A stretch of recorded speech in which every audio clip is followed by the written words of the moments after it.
Problema mo rin ba yung consistency pagdating sa pag-practice mo ng drums?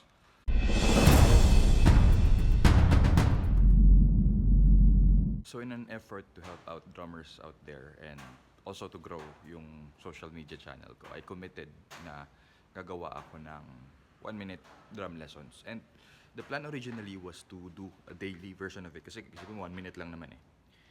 But then, weekend came, yun yung time na lumalabas ako ng bahay and kasama yung pamilya and busy talaga. So hindi ko siya nagawa. Kahit 1 minute lang kasi ito, ina-edit ko pa rin to. And ngayon, Monday na, gumagawa ulit ako.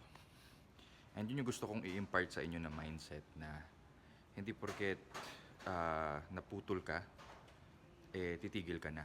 Sometimes, meron ka talaga ibang priorities eh. Sometimes, may valid reason ka talaga. But then, bumalik ka kaagad. Huwag mo hahayaan na may valid reason ka palagi kasi baka mamaya excuses na yun. So, may valid reason ka, 1 day to 2 days siguro. Sige, pero balik ka kaagad.